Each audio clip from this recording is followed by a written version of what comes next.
We wanted to create creatures that we had never seen before on screen. Bringing the magical and sometimes terrifying creatures to Harry Potter involved loads of CGI, prosthetics, and a shocking amount of built-from-scratch functional beasts. Say hello to Buckbeak. Hagrid, exactly what is that? We can't be the only ones who wanted to ride a hippogriff after seeing Harry soar through the air on the stunning creature. Building the hippogriff took a lot of time and skilled workers as they created a functioning, life-sized buckbeak that continuously got upgrades. The model included individually cut, colored, and glued-on feathers. It just looked alive. You've just never seen anything like it. The whole animatronic functioned and could be controlled by radio. Buckbeak's adventures didn't stop in studio, though. Its limits were really tested when brought out to Scotland and filmed in harsh weather conditions. What we see in the end on screen is a digitally rendered hippogriff that was based on the movements and behavior of a regal golden eagle. While the whole process was extremely challenging, it was very worth it in the end. We developed a motion rig that he would ride, which would actually have the animation driving it. Daniel Radcliffe really was facing a giant, fire-breathing dragon at times on set for Harry Potter and the Goblet of Fire. A huge and shockingly real Hungarian Horntail was made and placed inside a cage for this particular image to be captured. Some of the looks that you see of peril are genuine. The dragon was equipped with a flamethrower gun concealed in its mouth so they could set it off whenever they needed, bringing an amazing image and sound to the scene. The concept artist who initially designed the dragon extended the signature horns from its tail up its entire body, creating a unique creature, even more impressive than the one initially described in the book. In inventing that, he had latched onto something which is immediately unique, interesting. Oh my god, look at that creature. Dementors still give us the creeps. The daunting creature with gaping mouths ready to suck anyone's soul they can find. While CGI brought the nightmarish creature to life, real Dementor models were created and experimented with underwater. Huge puppets with draping black cloth were made, and with the help of a puppeteer, the team did tests, filming the Dementors moving underwater and playing it backwards, achieving their eerie and unnerving movement. We really did pay a lot of attention to the quality and look of all of that cloth. The troll wound up being a combination of CGI and a giant practical figure, so the young actors had as close as they could get to a real troll to work with. One version of the troll was made as a suit that allowed for a dancer to get inside and fully perform ballet as a troll. While the legendary suit didn't end up being used in the films, they still provided a ton of entertainment for the creature creation crew. Dobby the house elf will steal all the scenes he's in. Dobby and Kreacher may both have been house elves, but they were obviously two very different types. And in the film, both of them were CGI made.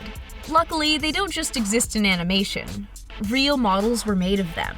When creating Dobby, the goal was to make a creature audiences could love, and they certainly succeeded in that. The voice was also a key component in making the character so endearing. Dobby is free.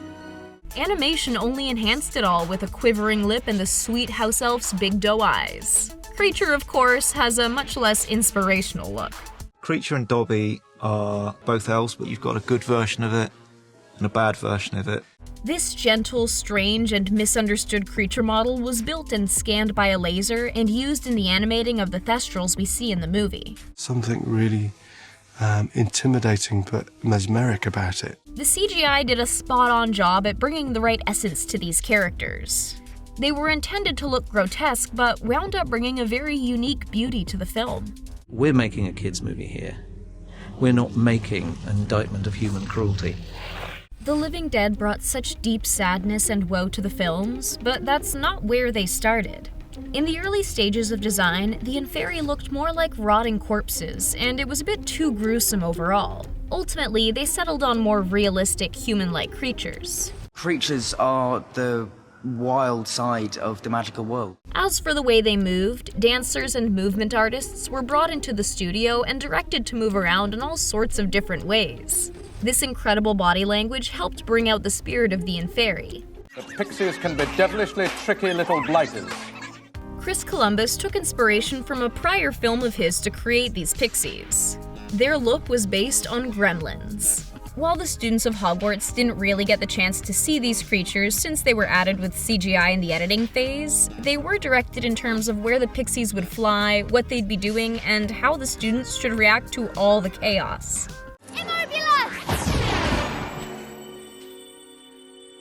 For Daniel Radcliffe, the Grindylows looked like two stuntmen in blue suits underwater. And just sort of pull me to and fro. These half-octopus, half-humans were designed and digitally rendered so they could be added to the underwater struggle and managed to be extremely effective. The Centaurs seem to portray the best and worst aspects of human nature. Centaurs in the Harry Potter world came in many forms, from models to costumed actors to CGI. The road to bringing their final look to the screen was a long one. They are impossible creatures. Actors wearing full centaur gear, including extremely detailed makeup and prosthetics, were filmed to give the base of the image we would see in the final cut. The models were also used by CGI artists, who added the final touches digitally to create an incredibly realistic-looking creature. A major reason the Mandrake creatures look so creepy is because of just how realistic they look. This has got to be grounded in reality. Shockingly, no CGI was used. These puppets, wrinkly as they are and covered with dirt, managed to look completely realistic as they moved. The animatronics were so good that working with them was extremely easy for the young actors. Bringing the werewolf to life was a very long process. That was, I think, the worst nightmare I've ever had. The movie used CGI and prosthetics in the end, but a number of methods were tried beforehand. At one point, a full werewolf suit was built, but it was made to be so tiny and skeletal that even the dancers brought in to wear it couldn't move around well due to how restrictive it was. Stilts were also part of the plan in the process, but unfortunately, the task proved to be impossible to pull off realistically. Instead, molds of the creature were built to scan for CGI, and the Lupin actor had special prosthetics built for his face and a sneak peek of his back. That turned out not to be practical, much to my relief, because it looked really very uncomfortable to do that. Over the years, the looks of goblins have changed, so the first time we see them, their characteristics look pretty crude. While these goblins are very stylized, they do feel real because of just how detailed the masks were. 60 different masks wound up being sculpted. The way they moved was incredibly natural and made them feel real, but it didn't come easy. The goblins had about 3 hours worth of makeup prep, resulting in some very frustrated performers. One goblin literally told Chris Columbus that he hated him. If you're doing Greyback, like these are all Greyback maquettes, I mean, most of our characters, they start off as sketches. Greyback provided the team with an interesting idea to work with. The character is stuck between werewolf and human, so prosthetics ended up being used to create a wolfish look for him.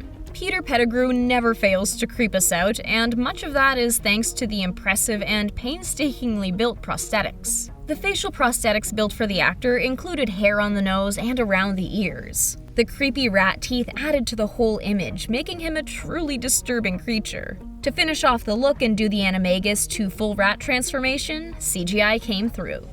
Knowing many of these creatures were actually built so the actors could interact with them makes us wish we could have been on those sets. Although we wouldn't have been too crazy about facing the larger-than-life Aragog and Basilisk. Either way, there was a ton of real-life magic.